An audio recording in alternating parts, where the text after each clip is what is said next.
দেখুন, সেই মোহাম্মদ সামি কিন্তু রঞ্জি ট্রফিতে আউটস্ট্যান্ডিং বল করলেন বাংলার হয়ে উত্তরাখণ্ডের বিরুদ্ধে। প্রথম দিনে ৩০০ রানও তুলতে পারেনি উত্তরাখণ্ড, শুধুমাত্র এই মোহাম্মদ সামিদের দাপটের কারণে। কিন্তু সেই মোহাম্মদ সামি ইন্ডিয়ার জার্সি গায়ে আর হয়তো খেলতে পারবেন না, কারণ তাকে নেওয়া হয় না। এটাই তো আপনার যুক্তি। আজকে যে জায়গায় মোহাম্মদ সামি জাসপ্রীত বুমরার সব থেকে কাছের সঙ্গী হতে পারেন, সেখানে একটি ম্যাচেও তাকে জায়গা দেওয়া হচ্ছে না। একটু মনে করুন তো, মনে পড়ছে মোহাম্মদ সামি যখন চোট পান, কোন টুর্নামেন্ট তিনি শেষ করেছিলেন? সেখানে সব থেকে বেশি বেশি বেগ দিয়েছিলেন অন্য দেশকে, ভারতের জার্সি গায়ে বোলারদের মধ্যে সব থেকে বেশি। সেই নামটা কিন্তু মোহাম্মদ সামি। কেন তার সঙ্গে এই রকম হচ্ছে? আজকে আমি সেই কথা বলতে আসিনি, আজকে এসেছি রঞ্জি ট্রফিতে বাংলা এবং উত্তরাখণ্ডের ম্যাচের প্রথম দিনের সংবাদ দিতে। কিন্তু প্রসঙ্গক্রমে এটা বলে রাখি, মোহাম্মদ সামির সঙ্গে কি অন্যায় হচ্ছে? ভারতের টিম ম্যানেজমেন্ট, গৌতম গম্ভীর, তারা কি মোহাম্মদ সামিকে খেলাতে চাইছে না? কারণটা কি? মোহাম্মদ সামির ফিটনেসের অভাব? তাহলে তো বাংলা দলেও এইভাবে দাপিয়ে বল করা সম্ভব হতো না। আজকে প্রথম 10 ওভারে হয়তো তেমন করে জ্বলে উঠতে পারেননি, তারপরে কিন্তু মোহাম্মদ সামি একেবারে গুটিয়ে দিলেন উত্তরাখণ্ডকে।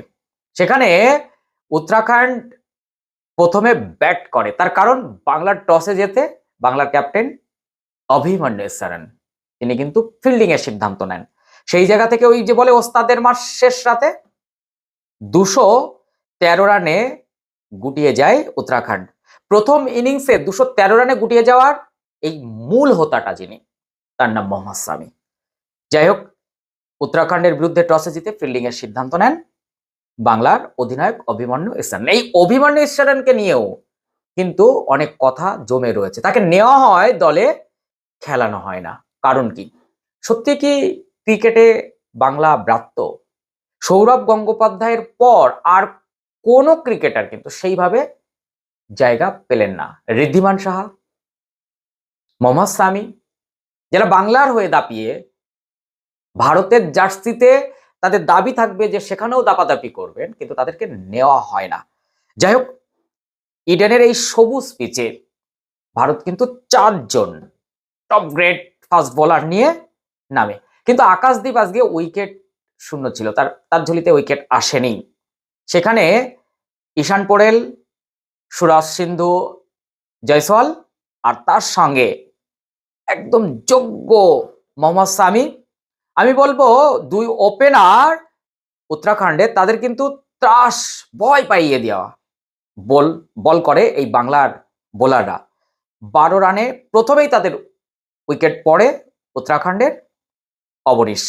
এই সময় কিন্তু বোঝা যাচ্ছিল ইডেনের পিচে বাংলার বোলাররা কি দাপাদাপি করবে, সেটা কিন্তু শেষ বেলায় সেটা দেখাও গেল। এরপর সুরাজের দাপটে এবং উত্তরাখণ্ডের আরো ফাটল ধরা শুরু করে। 20 ওভারে 45 রানে 3 উইকেট খুইয়ে ধুঁকতে থাকে উত্তরাখণ্ড। উত্তরাখণ্ডের ক্যাপ্টেন কুনাল, সে কিন্তু 7 রান করে ফেরে, মাত্র 7 রান। এরপর প্রাথমিক বিপর্যয়টা একটু কাটায় কিছুটা, একটা 44 রানের জুটিও হয়। তারপর একের পর এক উইকেট পড়া শুরু হয়, লাঞ্চের পরে তো একেবারে। সেই জায়গা থেকে আমরা দেখতে পাই যে জগদীশা 25 রান করে আউট হন। সব থেকে বেশি উত্তরাখণ্ডের হয়ে রান করেন ভূপেন লালওয়ানি, তিনি 71 রান করেন এবং তাকে ফেরান কিন্তু ঈশান পোরেল। এরপর শুরু হয় উত্তরাখণ্ডের ব্যাটারদের শুধু আসা যাওয়া, আর তার নেপথ্যে কারিগরটা হলেন মোহাম্মদ সামি। এখন কিন্তু মোহাম্মদ সামির উইকেটের কথা বলিনি, শেষের 3টি উইকেট মোহাম্মদ সামির। চ্যাম্পিয়ন্স ট্রফির পর কিন্তু জাতীয় দলে ব্রাত্য মোহাম্মদ সামি। হ্যাঁ, চোটে ছিলেন, চোট সারিয়েছেন, নিজের ফিটনেস ধরে রেখেছেন, অনেক পরিশ্রম করেছেন, কিন্তু জাতীয় দলে তার ডাক পাওয়া হচ্ছে না। এর মূল কারণটা কি? আপনার কি মনে হয়? কমেন্ট করে জানান তো একটু। দেখি তো আপনি মোহাম্মদ সামির পক্ষে না বিপক্ষে? আপনি কি চান জাসপ্রীত বুমরার যোগ্য সহযোগী, যোগ্য সঙ্গত করতে পারবেন তিনি কি মোহাম্মদ সামি? আপনার কি মনে হয় ভারতের যদি দুজন ফাস্ট বোলার টপ গ্রেড বাছা হয় তাহলে অবশ্যই অস্ট্রেলিয়াতে জাসপ্রীত বুমরার সঙ্গে কি মোহাম্মদ সামি? আচ্ছা, ইংল্যান্ড সফর না হলে তো আমরা বুঝতে পারতাম না যে মোহাম্মদ সিরাজ এতটা ফর্মে আছেন। আপনি হয়তো এখন বলবেন যে মোহাম্মদ সিরাজ এবং জাসপ্রীত বুমরা, তবে যদি ইংল্যান্ড সফরে মোহাম্মদ সামিকে জায়গা দেওয়া হতো তাহলে সেই নামটা কি মোহাম্মদ সামি হতে পারতো না? প্রশ্ন কিন্তু তুললাম, উত্তর আপনি দেবেন। পোরেলের নামের পাশে 3 উইকেট 40 রান।